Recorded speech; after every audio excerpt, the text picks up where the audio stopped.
We all know that no relationship is perfect. Fighting is a normal and healthy part of every relationship. But when you feel hurt, rejected, ignored, or dismissed by your partner, how do you handle it?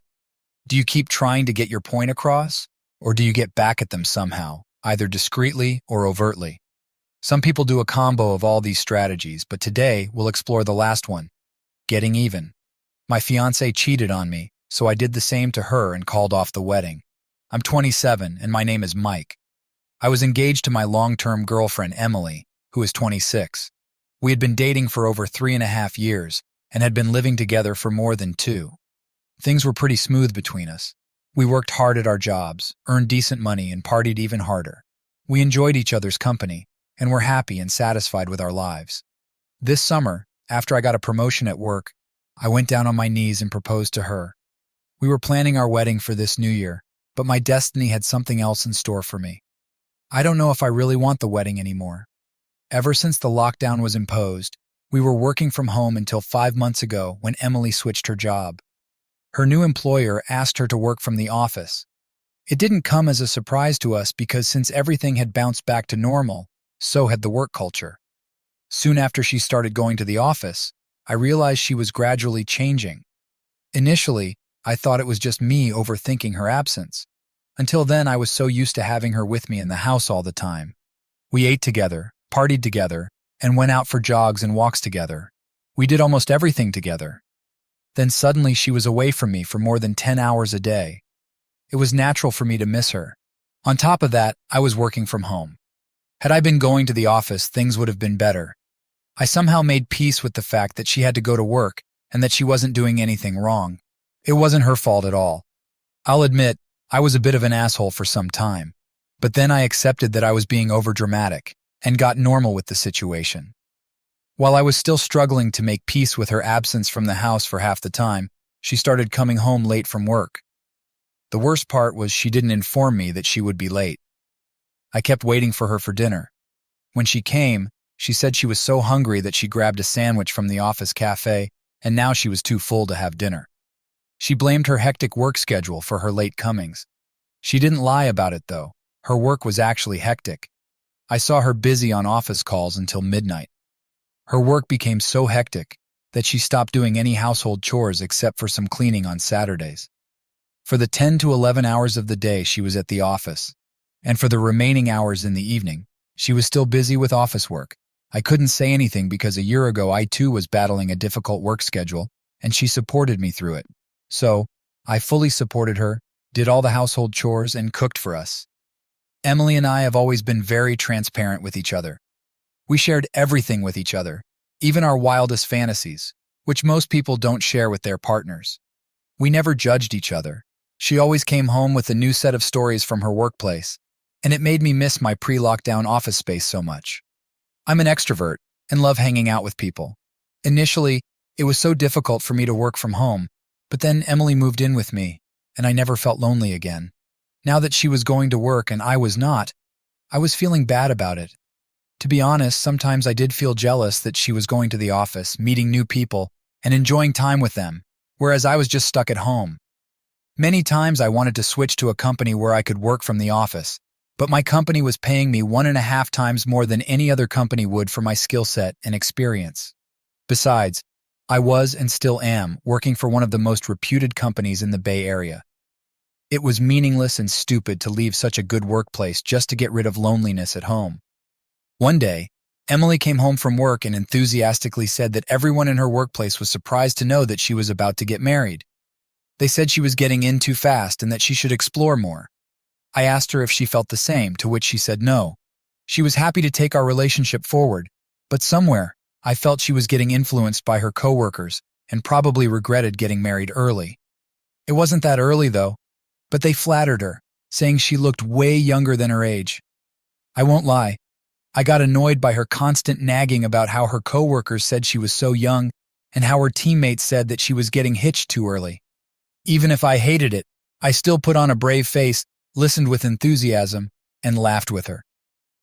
I thought it was just a temporary thing because, let's admit it, work friendships fizzle out once you leave the company. Emily was a job hopper. She switched jobs every 2 years. so I didn't take her work friendships to be a big deal. She soon started going out with her colleagues. I know it's pretty much normal for colleagues to go out, but for some reason, it didn't feel right to me. I'll tell you why. Before this job, whenever she used to go out for exclusive parties, she used to tag me along. The same was true for me. I took her with me to most of the parties I went to with my colleagues and friends. But with this office, she never invited me along with her new colleagues. The weird part was that she never told me in advance. I kept waiting for her the entire evening on Fridays, and she would then leave a text during dinner time that she was going out with her colleagues. The first time it happened, she came back before midnight. When I complained that she should have informed me earlier so I could have made some plans with my friends, she fought back, saying it was a last-minute plan. She wasn't defensive, though, and said she would take care of it next time. She also dropped a truth bomb that all the other colleagues ditched at the last moment, and she ended up going alone with one of her male colleagues. I didn't react to it. She told me that she just wanted to be transparent with me. Hence, she wanted me to know everything. I didn't make a big deal out of it because she never raised any suspicions when I went out with my female friends. We were very secure about each other, actually. The next instance, she didn't inform me prior. I also went out with my friends, but I was home by midnight. After coming back, when I called her, she said she was leaving then, after midnight, but she arrived home at 2 a.m. The bar she went to was hardly 20 minutes away from our place. When I asked her why it was so late, she said she wanted to drop off one of her colleagues because she didn't bring her car. I didn't feel good about it, yet I let it slide after a while. Then comes the third instance, which was kind of a deal breaker for me. She went out again with her colleagues. I was just not able to sleep that night. I was mentally prepared that she would come home by 2 a.m. But at 2 a.m. I got a text from her that she was going for a long drive to a sunrise point 50 miles away from the city. I can't explain how angry I was with that text. It made me more restless. I tried hard to sleep but just could not. I felt something was wrong. At 5 a.m., I got another text saying her phone had discharged and might be dead soon. People who go for a sunrise to that place are usually back by 9 or 10 a.m. 2 months back, Emily and I went together to that place with our other friends, and we were back before 10 in the morning. A little after 10 in the morning, I got a call from an unknown number. It was Emily. She said her car had broken down on the way back, and that she would be late. She finally came back in the afternoon. I was so done with her tantrums for the whole night, and throughout the morning, that I went fishing because I was just not able to sleep. I felt so restless. I deliberately came home late in the afternoon. I came home to find her sleeping. When she saw me, she asked me to come to her on the bed. I didn't say anything and came out of the room, dozing off on the living room couch. When she woke up in the evening, she behaved as if nothing had happened. When she saw me angry, she said I was just being overdramatic. She claimed she had just gone out with her colleagues, and after the bar closed, they decided to go for a long drive to the sunrise point. While returning, her car actually broke down. She showed me the service center bill. I asked her whose number she had called me from in the morning. She said it was from the garage. I had actually called back on that number in the afternoon, and it was indeed from the garage. This happened almost a week ago, and I still don't feel right about it. Although she didn't lie to me about her car breaking down or about her sudden plans, somehow I don't feel good about it. I'm just getting a vibe that she is definitely up to something. Even if she's not cheating on me yet, eventually she might. I have a strong feeling about it. I've even confronted her about this, and she shrugged it off, saying she would never cheat on me and would never leave me. I discussed this with a friend who knows both of us, and he said that I was reading too much between the lines. Maybe it was just that she was enjoying the company of her new coworker, but it would all fizzle out in some time. Even Emily said that she was just trying to bond with a coworker and all these outings would soon dry out, so I need not worry about it. My friend even said that I was getting insecure in the relationship and that I was too emotionally dependent on Emily. I have never been an insecure person, but these instances are making me go crazy. I came here to this space to get some neutral perspective from strangers. Apologies if the post got too long, but I added the details so that people get a complete perspective of my situation. Are these red flags, or have I just been jealous that she's enjoying her life while I'm stuck at home waiting for her? One thing I definitely realize is that I made my life centered around her, which I have to fix. I need to own my happiness. Anyone experienced in similar situations, I would love to get some advice. Update 1. I know my post did not garner a lot of attention, but for the people who showed concern and gave me some valuable advice, here's an update. It is about my long-term girlfriend cheating on me, and since then, I have stopped thinking about having any future with her. We were supposed to get married this new year. As I mentioned, I wasn't feeling very good about Emily loitering the whole night with her colleagues. The more I got frustrated with her newfound hobby, the more she started going out. All the instances I wrote about in my last post happened in a span of 1 month, so you get how frequent her night-out trips were. The worst part was when I objected to it. She called me jealous. She advised me to join a company where I could work from the office. She also pacified me, saying she would never leave me, and even if she got distracted, she would come back to me. I asked her if she had already cheated. She said no. I made it clear that cheating was a deal-breaker for me. She assured me that she didn't cheat, but also hinted that we both should enjoy our lives without thinking too much, and that our relationship is long-term and nothing would come between us. She gave me such mixed signals when she said her night-outs were just temporary distractions. Of late, she was being too protective of her phone. We never used to check each other's phones, so sneaking into her phone was the last thing that came to my mind. I knew her. She was smart. Even if she did anything, she would not leave any evidence on her phone. Despite that, I checked her phone one day when she was in the shower. Although there was no evidence that she was cheating on me, I somehow felt she did cross her line with the way she chatted with her male colleagues. By then, I was adamant about putting an end to the relationship because her gaslighting was draining me. She never admitted her mistake and labeled me as insecure and jealous. Our problem was that she was not giving any time to our relationship. Instead, she was busy partying with her colleagues.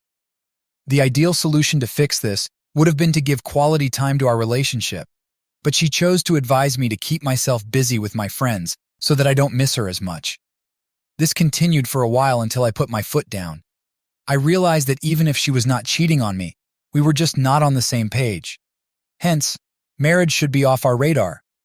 I also dropped the responsibility of carrying the burden of the relationship alone and started going out more without her. She did feel bad, but she didn't say anything because she had been doing the same to me. I just didn't want to leave her like this. I wanted to hurt her. I wanted to do the exact same thing to her. So I started talking to the women whom I had been ignoring all this while. I started going out with them, taking pictures with them, posting on social media, and coming home late every weekend. I didn't hide anything from her and let her see everything I was doing. There was this woman. Let's call her Amy. She was from my last company and used to hit on me when we were working on the same project. We flirted for a while, but nothing panned out, and it fizzled out after some time. This time, I gradually started chatting with her, replying to her stories and asking her out. I felt bad for using Amy, but my mind was too focused on hurting Emily that I couldn't stop myself. I just wanted to hurt Emily in the same way she hurt me. After a while, it was evident to Emily that I was cheating on her, but she said I was doing all this to get back at her. There were instances when I came home with lipstick marks on my neck and shirt collars, but she insisted that I was just doing it to make her feel jealous. One day, I invited Amy home, knowing it was time for Emily to arrive. I kept doing stuff with Amy, wanting Emily to see everything. When she saw me with Amy, she started crying but didn't say anything. I told her I knew she had cheated on me, even though I had no evidence. I just shot in the dark. Guess what? She admitted to it. She said it was just to experience how it feels to have hookups. I asked her why she didn't tell me about this. She told me she was scared of losing me because cheating was a deal breaker for me. We used to share our darkest fantasies with each other, yet she didn't tell me that she wanted to hook up with her colleague. She said I was conservative in the relationship and would have never allowed it. After all this, she had the nerve to say that we could have a fresh start. But I called off the wedding and gave her back the ring. She started crying hard and said I had taken my revenge by sleeping with other women, so we were even. I don't know if we were even, but our motives were different. She cheated on me for her own pleasure and to experience those so-called thrills. I cheated on her just to take my revenge. I know it may seem unbelievable, but I didn't enjoy any of the moments I had with any woman. All those times, I just kept thinking of Emily, knowing I was doing this just to hurt her. Even on the day when Emily walked in on me and Amy, the entire time, I was thinking of various ways Emily would react to seeing us. I know it might sound pathetic, but that is what it is. I don't know if it was love or hatred that made me want to hurt her so badly. After the confrontation, I asked her to move out because the lease agreement was in my name. I would have left if it wasn't rented or leased. She pleaded with me for a fresh start, but I was done with her. While leaving, she said she would wait for me to cool off. I told her not to because I would not change my mind. It's just been a week. I won't lie. I'm feeling terrible without her, but I'm never going to have her back in my life. I'm planning a trip to clear my head of this. Also, I'm planning to vacate this house because it has too many memories of her. I won't be able to move on if I stay here. I'll update if anything develops. How interesting. Would there have been any other ways to hurt Emily or make her understand what I was going through without entertaining other women? If we discussed dark fantasies with each other, why couldn't I have approached her more about her infidelity and maybe even given her an ultimatum then and there? Honestly, I do feel terrible without her, but I haven't realistically had her in quite some time. It seems like we were both checked out of the relationship for a while. Update 2. Thanks for all the support on my last thread. It got a lot of attention, and I wanted to provide a small update on my life. I called off my wedding on the day of the confrontation and gave back the ring to Emily. She didn't give hers back. She said she would wait for me to cool down. We were in the middle of preparing for our wedding when it all happened. We were, in fact, talking with the wedding planner and visiting the venue. When I canceled the contract with the wedding planner, Emily called me and cried. She said she had forgiven me for my cheating, and I should also forgive her. I told her I didn't want to start a married life based on cheating. She said I could take a break from her for a while and then get back together. I said I surely need a break but wasn't sure if I'd come back to her. She started crying and saying sorry. She said that everyone knew about the wedding and now I'm canceling it. What would she tell her parents? I told her to tell the truth. She asked if she could come home to meet me. I said I was busy. After that, she messaged me a few times asking if she could come over. I told her I was with Amy, and she stopped asking me again. I wasn't lying. I continued to see Amy after my breakup with Emily. Amy wasn't looking for a serious relationship, and neither was I. We were both just having a good time together, that's it.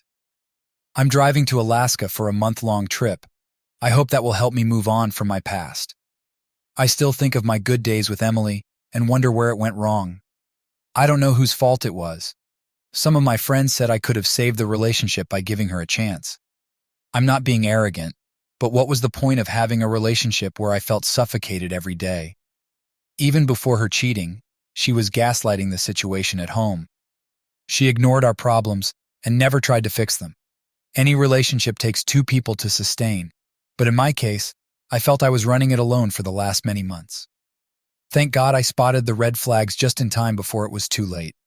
I hope I come out of this stronger. I'll probably make the next update on my Alaska trip. Thanks for being there for me.